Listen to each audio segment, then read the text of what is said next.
Hello दोस्तों, स्वागत है आप सबका आपके अपने इस यूट्यूब चैनल पर जिसका नाम है जू भैया स्टडी पॉइंट। और आज जो हम चैप्टर करने वाले हैं वो है क्लास 9th का चैप्टर 8 जिसका नाम है मोशन। तो बेसिकली जो चैप्टर है न्यूमेरिकल से पूरा भरा हुआ है। ठीक है, मेन इसमें इंपॉर्टेंट न्यूमेरिकल है। ठीक है, अब उसके लिए मैं एक अलग से वीडियो बनवाऊँगा।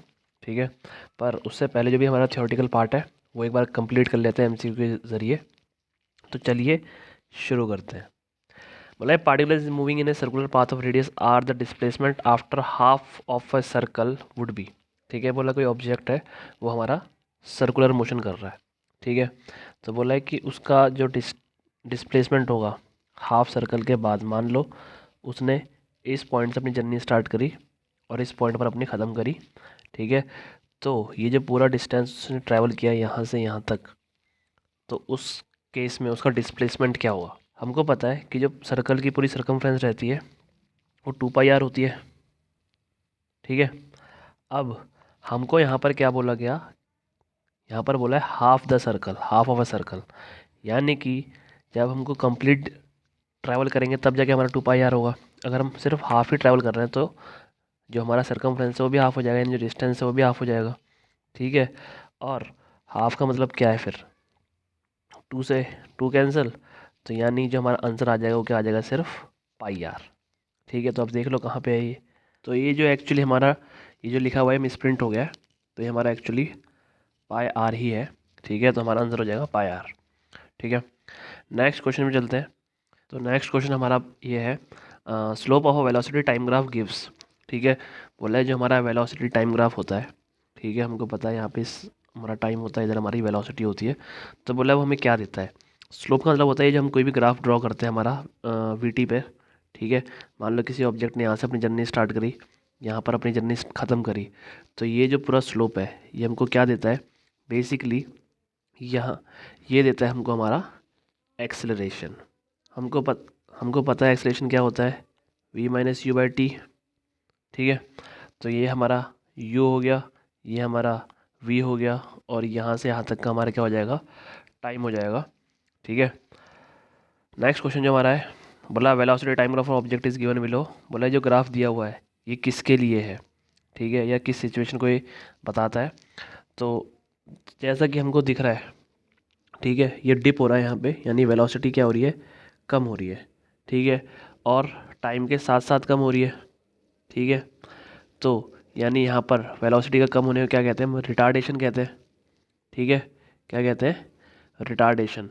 और एक टाइम के साथ साथ चल रही है तो ये कैसा हो जाएगा, हमारा एक यूनिफॉर्म रिटार्डेशन हो जाएगा। ठीक है, यूनिफॉर्म वेलोसिटी जो हमारा फर्स्ट ऑप्शन दिया है उसके लिए हमारा जो ग्राफ बनता है कैसा बनता है, एकदम स्ट्रेट लाइन बनता है। ठीक है, और वेरिएबल एक्सेलरेशन बोलेगा, तो वेरिएबल एक्सेलरेशन मतलब है कुछ ऐसा, कुछ भी बन सकता है। ठीक है, कि जिसमें कोई बराबर अमाउंट से एक्सेलरेशन नहीं होता। ठीक है, नेक्स्ट जो है हमारा बोला है fourth question, which of the graph is not possible. इनमें से कौन सा ग्राफ पॉसिबल नहीं है। ठीक है, तो हमारा जो इनमें से ग्राफ पॉसिबल नहीं है वो है पोजीशन टाइम ग्राफ, ये भी पॉसिबल हो सकता है भाई। ठीक है, एक्सेलरेशन टाइम, एक्सेलरेशन बढ़ रहा है टाइम के साथ साथ, ये भी हो सकता है। ठीक है, यूनिफॉर्म एक्सेलरेशन जब होगा, और पोजीशन टाइम ये भी हो सकता है। ठीक है, एक जो हमारा ग्राफ पॉसिबल नहीं है वो है ये। ठीक है, कि भाई ऑब्जेक्ट, किसी ऑब्जेक्ट ने चलना यहाँ से स्टार्ट किया, चलते चलते वो वापस थोड़ी जाएगा टाइम में। ठीक है, यहाँ पर क्या है, हमारा ये टाइम है तो वापस थोड़ी जा सकता है, तो हमारा जो ऑप्शन भी है वो गलत हो जाएगा। ठीक है, which of the following situation is not is possible. ठीक है, इनमें से कौन सी सिचुएशन पॉसिबल है। तो बोला an object can have acceleration but constant velocity.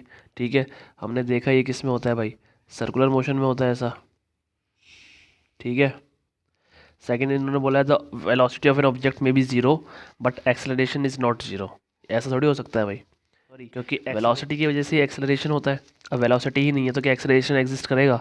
ठीक है, तो एग्जिस्ट ही नहीं करेगा, तो ये हमारा क्या हो जाएगा, गलत हो जाएगा, बी ऑप्शन। ठीक है, नेक्स्ट है from the given UT graph VT graph है बेसिकली।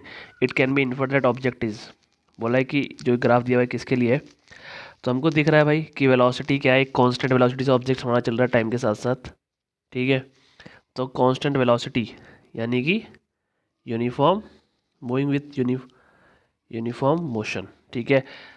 कुछ बच्चे बोलेंगे डी भी हो सकता है यूनिफॉर्म एक्सलेशन। इसमें देखो वेलोसिटी सेम है, ठीक है, वेलोसिटी में कोई चेंज नहीं आया तो एक्सलेशन थोड़ी होगा। एक्सलेशन कब होता है, जब वेलोसिटी में कोई चेंज आता है, ठीक है। जब चेंज ही नहीं आया तो एक्सलेशन कैसे होगा, तो ये यूनिफॉर्म मोशन होगा, यूनिफॉर्म एक्सलेशन नहीं होगा, ठीक है। रेस्ट, कुछ बोलेंगे रेस्ट है, रेस्ट का याद रखना, रेस्ट और इसका सेम ही बनता है, बस फ़र्क ये होता है वो डिस्टेंस और टाइम के बीच में बनता है, ठीक है। S for distance, T for time, वो डिस्टेंस और टाइम के बीच में बनता है। नेक्स्ट क्वेश्चन जो हमारा बोला है, a boy goes from A to B with a velocity of 20 metre per minute and the comes back B to A with a velocity of 30 metre per minute. तो बोला इसकी एवरेज वेलोसिटी कितनी रहेगी, ठीक है। तो हमको पता है हमारा एवरेज वेलोसिटी का फॉर्मूला क्या होता है भाई। एवरेज वेलोसिटी का हमारा फॉर्मूला होता है डिस्प्लेसमेंट अपॉन टाइम, ठीक है। अब इसने क्या बोला है सिचुएशन में, मान लो हमारा ए है, ये हमारा बी है, ठीक है। पहले ए से बी पे गया, ठीक है, और फिर बी से ए पर वापस आ गया, ठीक है। तो इस केस में डिस्प्लेसमेंट क्या हो जाएगा हमारा, ज़ीरो हो जाएगा, और ज़ीरो अपॉन टाइम जो भी लगेगा तो क्या हो जाएगा, ज़ीरो हो जाएगा इसका आंसर, ठीक है। क्योंकि डिस्प्लेसमेंट ज़ीरो हो चुका है तो इसलिए जो हमारा सी ऑप्शन है वो सही हो जाएगा, ठीक है, ज़ीरो। नेक्स्ट पूछा है ऐसा यूनिट ऑफ एक्सेलरेशन, भाई ऐसा यूनिट ऑफ एक्सेलरेशन क्या होता है भाई, एक्सेलरेशन क्या होता है भाई, वेलोसिटी अपॉन टाइम, ठीक है। वेलोसिटी की होती है हमारी मीटर पर सेकंड और टाइम की होती है सेकंड। एस को ऊपर भेजोगे तो जो हमारी यूनिट बन जाएगी, क्या बन जाएगी, मीटर पर सेकंड स्क्वायर, यानी कि ऑप्शन डी, ठीक है। तो ये था हमारा चैप्टर 8 मोशन, ठीक है। तो बेसिकली इसमें न्यूमेरिकल जो भी हैं वो हम नेक्स्ट वीडियो में, मतलब एक कोई अलग से उसके लिए वीडियो बनाएंगे, उसमें हम सॉल्व करेंगे न्यूमेरिकल्स। इसमें बेसिकली जो भी हमारा थियोरेटिकल पार्ट था, ठीक है, वो हमने कवर किया है, ठीक है, जो मेरे को इम्पोर्टेंट लगा, ठीक है। बाकी अपने दोस्तों के साथ शेयर करें, ठीक है, सब्सक्राइब करें और लाइक करना ना भूलें। धन्यवाद।